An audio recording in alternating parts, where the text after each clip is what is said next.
Assalamualaikum warahmatullahi wabarakatuh. Alhamdulillah, asyhadu an la ilaha illallah wa asyhadu anna sayyidina Muhammadan Rasulullah. Allahumma sholli ala sayyidina Muhammad wa ala alihi wa ashabihi ajmain.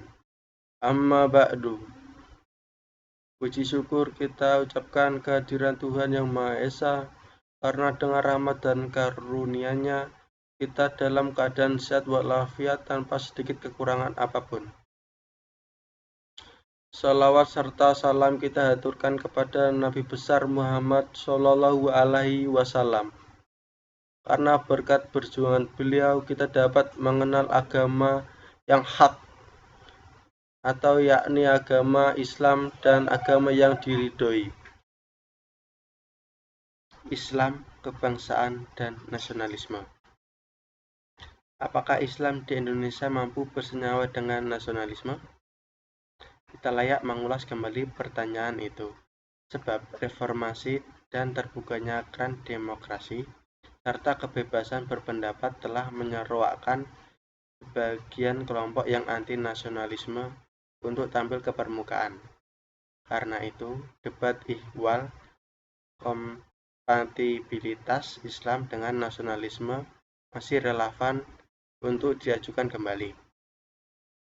Mereka yang menolak ide nasionalisme secara ringkas dapat disimpulkan alasannya dalam 3 argumen, yaitu argumen pertama. Argumen paling mendasar adalah dalam kredo Islam, persatuan diwujudkan atas dasar kesamaan iman atau akidah. Biasanya yang dijadikan dalil adalah innamal mu'minun ikhwah, yang artinya kaum beriman itu bersaudara. Islam diyakini bersifat universal, melintasi batas kebangsaan dan wilayah geografis. Karena itu, Islam diyakini bertentangan dengan nasionalisme. Dan yang kedua, kelompok anti-nasionalisme berpandangan bahwa ide nasionalisme lah yang menyebabkan runtuhnya khilafah Islam. Akibat nasionalisme, khilafah Islam terpecah menjadi negara-negara kecil, yang satu sama lain saling bersengketa. Nasionalisme juga membuat umat Islam di negara yang satu tidak peduli dengan nasib umat Islam di negara lain. Contoh, persoalan Palestina dianggap bukan persoalan umat Islam di negara Indonesia. Umat Islam menurut mereka jadi egois dan lebih mementingkan negara sendiri, sebab paham nasionalisme. Dan yang ketiga, alasan yang klise tiap terus diulang-ulang adalah nasionalisme dengan ideologi yang dibuat dan impor dari barat. Argumen ini kurang lebih sama dengan saat mereka yang anti-nasionalisme itu menolak demokrasi. Argumen yang ketiga, alasan penguat kemudian adalah ideologi nasionalisme demokrasi imporan. Ini menjadi alat barat untuk memecah belah umat Islam. Yang pertama, dalil yang dipakai untuk menjustifikasi anti-nasionalisme tidak tepat, yaitu kamu mukminin itu bersaudara, yang bersifat deklaratif dan sama sekali tidak mengandung larangan, baik eksplisit maupun implisit, terhadap nasionalisme.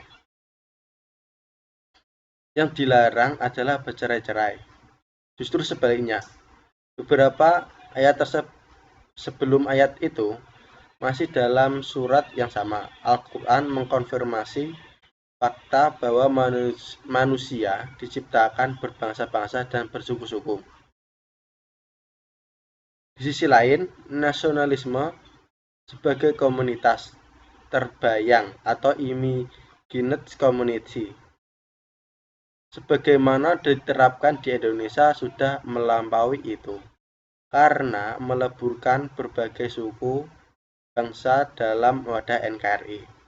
Sebaliknya, sejarah kekhalifahan dulu banyak yang masih berparadigma kesukuan dinasti, dan tidak egaliter sebab masih kental dengan perbedaan strata sosial antara umat Islam dengan kafir zimmi serta hak orang merdeka dengan budak.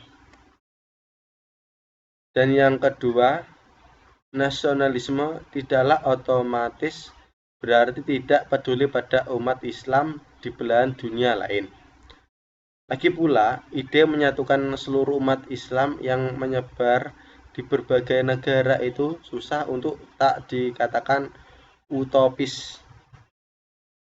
Jika melihat sejarah kekhalifahan Islam masa Abbasiyah dulu sudah terpecah-pecah sebelum umat Islam mengenal ide nasionalisme.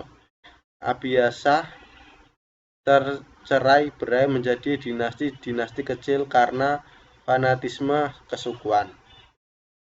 Dan yang ketiga, suatu ide tak bisa disalahkan hanya karena ide itu berasal dari berbagai orang. Yang penting tetaplah substansinya. Dalam tataran ini, Islam setidaknya bertentangan dengan nasionalisme dan demokrasi. Fakta. Ada beberapa fakta. Fakta sejarah perlu menjadi rujukan syariat, sebab menolak fakta sejarah sebagaimana argumen yang kerap dipakai oleh kelompok anti-nasionalisme.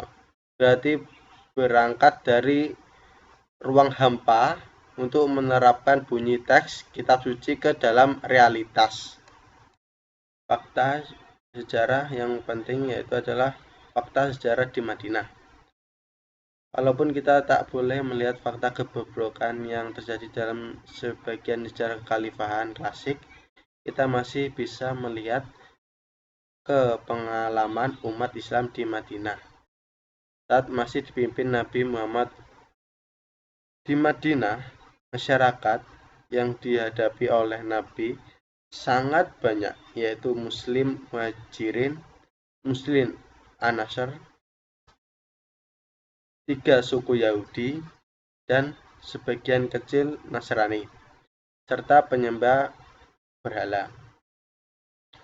Bahkan di masa awal, umat Islam masih minoritas dibandingkan ahli kitab yang mayoritas. Pluralitas etnis dan agama disikapi Nabi dengan membuat traktat politik bernama Piagam Madinah atau Mitsaq al-Madinah. Teks Piagam Madinah bisa kita dapatkan dari kitab sirah Nabi tertua yang pernah ditemukan, yakni Asyiran An-Nabawiyah karya Ibnu Hisyam. Pada bab Ar-Rasul Yuwadi'u al-Yahud atau Rasulullah mengikat perjanjian dengan Yahudi. Poin pertama, piagam itu menyebutkan surat perjanjian ini dari Muhammad antara orang beriman dan muslimin dari Quraisy dan Yatsrib serta yang mengikuti mereka, menyusul mereka dan berjuang bersama mereka, bahwa mereka adalah satu umat.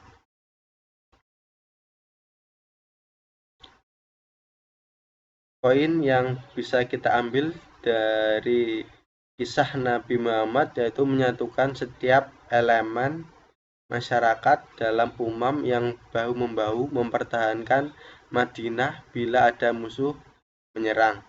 Madinah adalah gambaran tentang negara yang secara substantif sama dengan nasionalisme yang dibatasi wilayah geografisnya. Dari uraian di atas dapat disimpulkan dengan sikap toleransi, sikap menghargai harus dijunjung tinggi, harus memiliki wawasan kebangsaan yang komprehensif, dan senantiasa mengedepankan sikap nasionalisme. Dan tidak mudah terpengaruh dari omongan orang lain yang sudah ada ditulis di dalam Al-Quran. Harus ada kesadaran bahwa NKRI bukan negara sekunder, melainkan negara religius. Dengan demikian, semoga negara NKRI kita tercinta menjadi negara yang nasionalisme, yang bersatu, dan tidak mudah dipecah belah. Sekian dan terima kasih. Jika ada salah kata yang kurang berkenan di hati, saya mohon maaf. Akhir kata saya tutup dengan ucapan wassalamualaikum warahmatullahi wabarakatuh.